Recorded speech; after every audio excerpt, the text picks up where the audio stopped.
On a cold January night in 1950, the streets of Boston were draped in silence, disturbed only by the soft crunch of footsteps on icy pavement.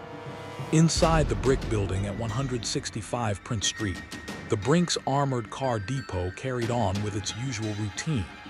Employees counted cash, sealed bags, and prepared deposits for the coming day.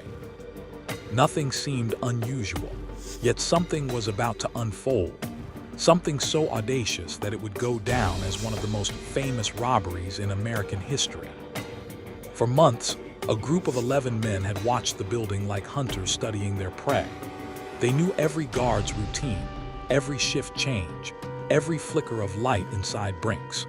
Their leader, Joseph "Big Joe" McGinnis, was meticulous. He insisted that the group rehearse the robbery countless times, memorizing every detail until the plan felt like muscle memory.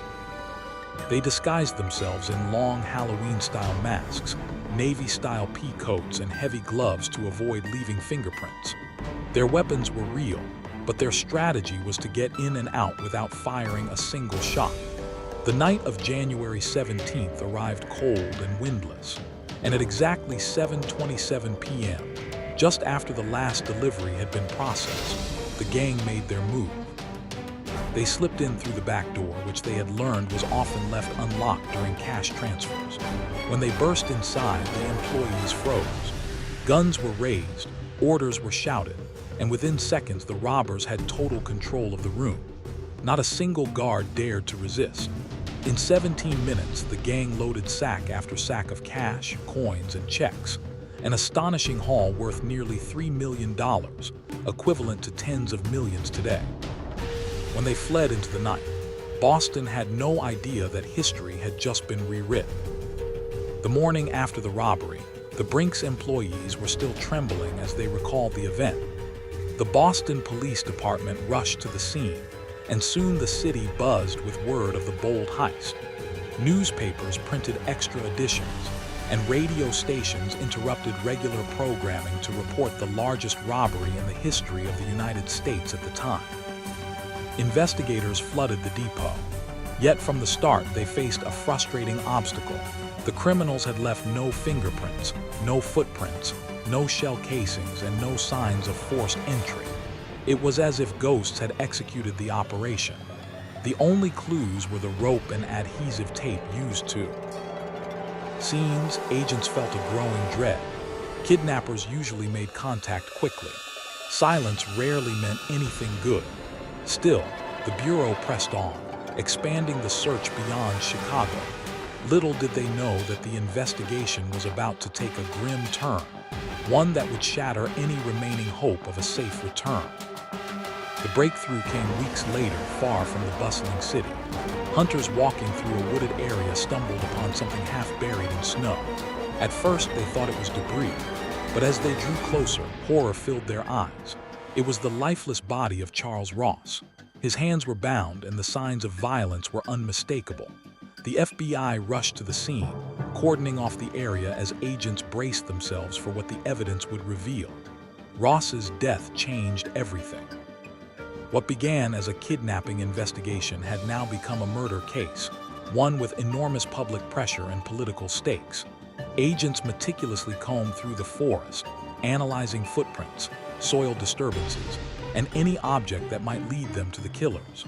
A bullet casing was found several yards away.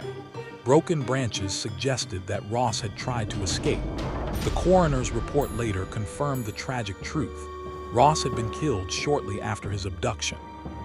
The ransom demand had been nothing more than a cruel distraction. The FBI now faced a new challenge, unmasking the men behind this brutal crime. And though evidence was scarce, the killers had made one mistake. A vehicle's tire pattern near the body matched tracks found beside Ross's abandoned car. For the first time, investigators had a trail to follow. Following the tire evidence, the FBI traced the pattern to a specific type of truck used by laborers in rural Illinois. This discovery led agents to a small group of men with criminal records, men who had been seen in Chicago days before the kidnapping. Surveillance intensified. Agents collected fingerprints, interrogated acquaintances, and pieced together the network connecting the suspects. Eventually, several men were arrested and charged.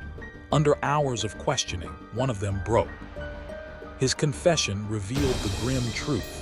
Ross had been targeted because of his wealth, kidnapped by opportunists who panicked after he resisted and killed him out of fear of being identified. The confession was enough to bring the case to trial. Newspapers described it as one of the darkest crimes in Chicago's history. Families followed every update, shocked at the brutality behind the murder. The courtroom became a battleground of accusations, testimonies, and emotion. In the end, the kidnappers were convicted, their sentences ranging from long prison terms to death. Justice had been served, but a bitter truth remained. Nothing could restore the life stolen in those cold December hours.